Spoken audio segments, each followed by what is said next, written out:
week I'm driving a Citroen C4 Cactus, and let's just get it out in the open now. It's the one with those side panels.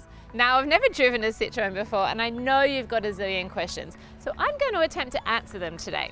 Here are your top 7 questions for the Citroen Cactus. Let's go. Number 1, is it good? By this, I'm assuming you mean, does it drive well? And yeah, the Citroen Cactus C4 is a pretty sweet drive.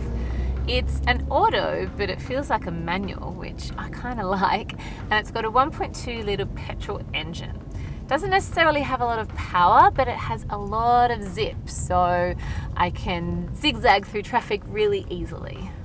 The steering is responsive. I can hit the accelerator and overtake really easily. It zooms up hills, and it's a really fun driving experience. It's not particularly smooth, but I don't think it's meant to be. Driving in the Cactus reminds me of driving across the Autostrade through country France, driving through tiny little European villages.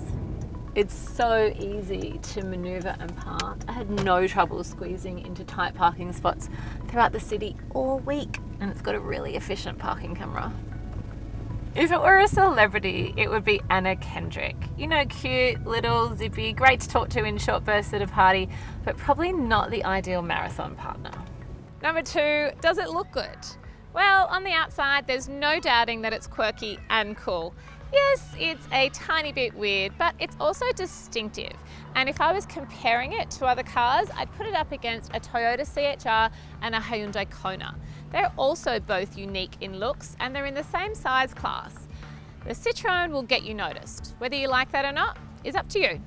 On the inside, it's fairly basic, with a simple console design and a flashback to retro Citroens with a standard park brake, which I actually quite like. The dash has a huge speedometer, it's right in your face, which not only looks good, makes it really easy to stick to the speed limit. I found the fabric seats a little uncomfortable for long drives. I thought they were a little bit flat, and just the feel of them isn't amazing. They're fine for city drives, nothing wrong with them, but I wouldn't want to take it out of the city. It's all quite standard. There's nothing flash, nothing glossy, nothing to make me go, wow. Just because it doesn't look as high-tech as other cars doesn't mean the Citroen is lacking. There's all the usual stuff. There's a 7-inch touchscreen, a digital radio, sat-nav, you can sync your phone to get Bluetooth going, and it's simple technology that's easy to figure out. Number 4, what is the space like? Well, look, you're not buying this car to lounge around and have a picnic in the back. The Citroen C4 Cactus is a city car that's easy to drive around and fit into small spaces, with enough space for you inside. Got enough legroom for me and my 185 centimetre husband, but the roof is shaped quite weirdly, and even for me, I'm only 161 centimetres, I hit my head a few times, so it's definitely got that French vibe. My 2 girls aged 4 and 6 had a good amount of room in the back seat. It fit their car seats perfectly fine, but I wouldn't put a third car seat in the middle.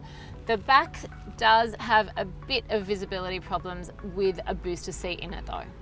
The boot is actually a really good size, and it fits the Cars Guide pram with no trouble.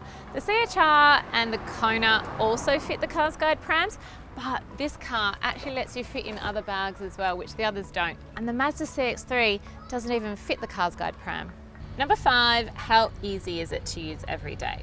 Look, it's pretty easy. It's one of those cars where you just get in it and go, you don't have to think too much. Storage-wise, there is one cup holder in the front which actually doesn't fit my Keep cup. It's little, maybe the French are telling us to drink smaller coffees. And there are no cup holders in the back.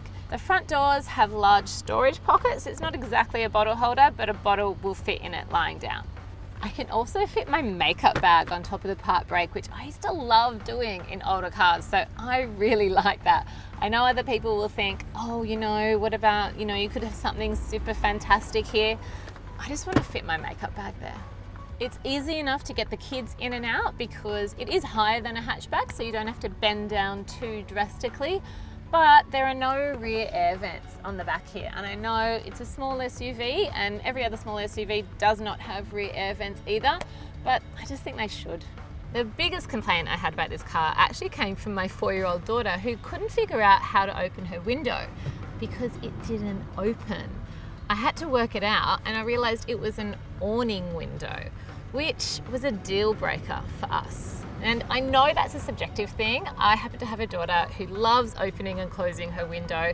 It's her one bit of independence in the car, and you know, it's her thing. She has to do that. So I understand maybe if you don't have kids as demanding as I have, you might be fine. But we were not fine. And remember, I'm a family reviewer, reviewing the car for how families use it. Number 6, and the biggest question when you have kids, is it safe? Well, there are front, side and curtain airbags. We've got ISOFIX points back here and top tether points for car seats, but it's missing auto emergency braking, which a lot of its competitors are actually introducing as standard across their range now. And it's also missing things like pre-collision alert systems. Number 7, how fuel efficient is it? And here's where the Citroën C4 Cactus really shines, because they say it uses 4.7 litres for every 100 Ks.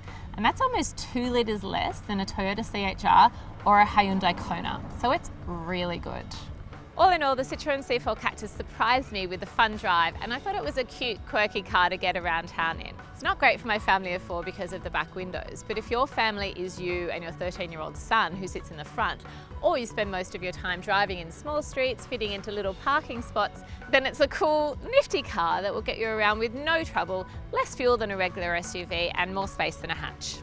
I gave it a family rating of 6.5 stars out of 10 for a family with more than one child. My girls gave it 6.5 bunnies out of 10. They really weren't happy with that back window situation.